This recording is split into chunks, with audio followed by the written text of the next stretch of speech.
So similarly, we may be forced to spend, 1,000 lifetimes in this material world because of the karma that we've got right now.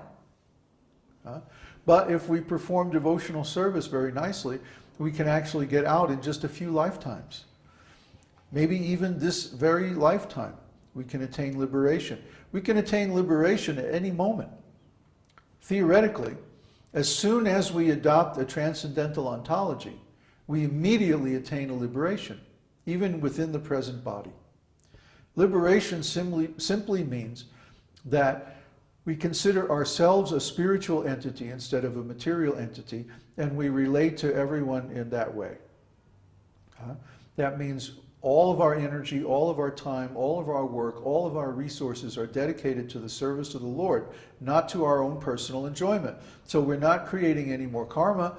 If there's no karma, then there's no entanglement in the material world and there's no suffering. So by simply stopping the creation of new karma, in time, the old karma will be dissipated and will attain liberation. But actually, the Supreme Lord is even more merciful than that.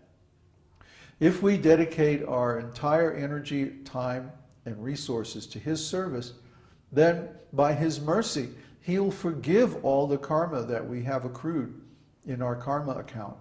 And He'll give us liberation immediately. All we have to do is chant His holy name purely, without offenses. Even just one time, if we chant His name purely, without offense, He will give us His complete mercy. That's the deal. In Kali Yuga, or actually any time, but especially in Kali Yuga, all we have to do is that chanting process. And if we chant very nicely, we get released from our karma.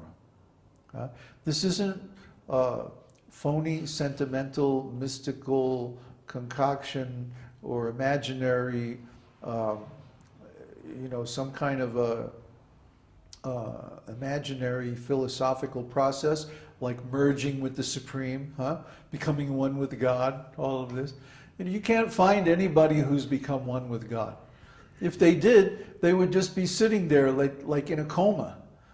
They'd become like autistic. They wouldn't be able to do anything because they wouldn't have any sense of separate identity. And if we don't have our own individual identity, what's the point of doing anything? It's a crazy idea. It's imaginary. It's not real. But when we attain liberation, it's because we have an eternal service relationship with the Supreme Lord. So that doesn't mean that we become inactive or we become silent, like a stone, just sit in a corner like a rock. No, it means we're always active, we're always doing something, we're always serving, we're always trying to please Him, and from that we get an enormous amount of spiritual pleasure. I mean, it's hard to describe. We don't have the words in the English language to describe the different ecstatic states of service to the Supreme Lord. We were talking a little bit about this last night on the forum, that the gopis want to please Krishna so much that even when they become overwhelmed with ecstatic bliss on account of their contact with Krishna, they condemn this. Srimati Radharani, she's trying to serve Krishna, she's trying to please Krishna, but because Krishna is the ocean of transcendental bliss, whenever you come in contact with Krishna, you become like saturated with this bliss, and you start to manifest all kinds of ecstatic symptoms like crying, shaking, goosebumps, faltering of the voice, and so on. But the devotees, actually, they don't want these symptoms because they get in the way of their satisfying Krishna. So the advanced devotees, even though they're experiencing 10 million times the bliss even of Krishna, they suppress these symptoms. They actually reject this bliss because they simply want to serve. They get their happiness from Krishna's happiness. And when happiness comes just because of their contact with Krishna, they don't like it. It's like it gets in the way. So they actually have to kind of put this off to the side so that they continue their service nicely. And this transcendental happiness, I mean, it just can't be beat. It's permanent. Once you attain these states of transcendental realization, they don't go away, no matter what you do. But of course, because the process of serving Krishna itself is so nice, we just want to increase our service more and more because it gives us more and more happiness to see Krishna happy. So this is wonderful. This is transcendental psychology, completely different from mundane psychology. Like in mundane love, it's so complicated, you know. You have attachment, possessiveness, jealousy, disagreements, pride, anxiety. I mean, all these nasty material emotions. Huh? Oh yeah, well, competition is there, even in the spiritual world, but in the spiritual world, the competition is that Krishna's devotees are trying to please Krishna more than Krishna is trying to please his devotees. And they compete with one another. Krishna is like, he's like, oh, I'm going to zap you with transcendental bliss, and then you're just going to be like completely, completely ecstatic. And the devotees are going, oh no, you're not. I'm going to do my service anyway. You'll see. And neither one is giving up. So it's just increasing and increasing eternally, more and more. This contest of who can give the other one more pleasure.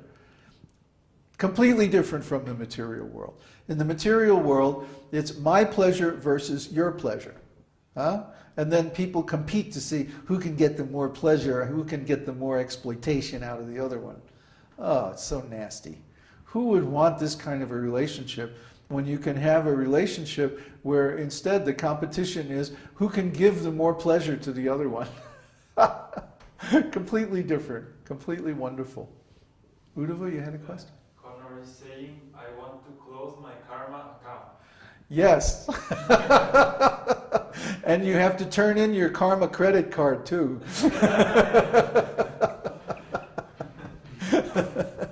So that's what we're doing with our retreat, actually. We're creating an environment where it's going to be possible very easily to completely give up all material activities, mainly because we're going to be engaged in spiritual activities 24 hours a day, from the time that we get up in the morning. And even while sleeping, if you chant a lot, you'll be amazed. Even while sleeping, you'll be chanting. Oh yeah, it's wonderful. Once the mind is going, you know, Hare Krishna, Krishna Krishna, Hare Hare, Hare Rama, Hare Rama, Rama Rama. It just keeps going. So we're trying to build up that momentum. Any more questions before we do Vishnu Sahasranam? No more questions. All clear. Okay. So today we're going to do Shloka 20.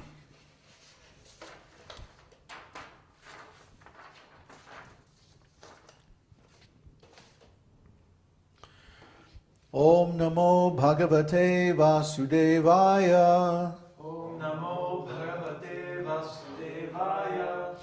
Agraya Shashvata Krishno Lohitaksha Pratardhanaha Prabhuta Kuddhama Pavitrang Mangalang Param.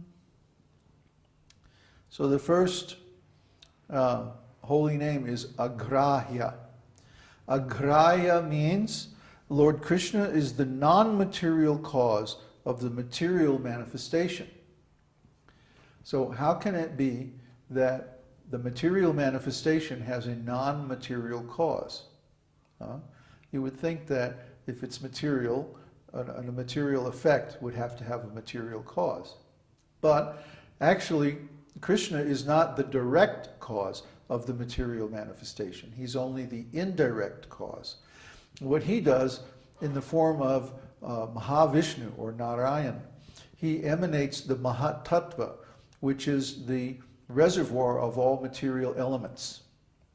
And the Mahatattva is eternal because it's completely spiritual. It's also known as Brahman. The Brahman is the root substance of all different manifestations. Then, when the universes emanate from the pores of Mahavishnu, this Mahatattva gets divided up into these different Brahmandas. And within the Brahmandas, Lord Vishnu expands himself as Garbhodakshaya Vishnu and lies down on the Garbhodaka ocean in the bottom of the universe, on the snake of Sheshanaga. And then Brahma is born. Remember, Brahma, the lotus sprouts from his navel, and when the lotus flower opens, Lord Brahma is there. And Lord Brahma, who is the first material living entity in the universe, then forms the material elements into their actual forms, their manifested forms. Without Lord Brahma's influence, the material elements would remain unmanifest, and we would be unable to see anything in this material world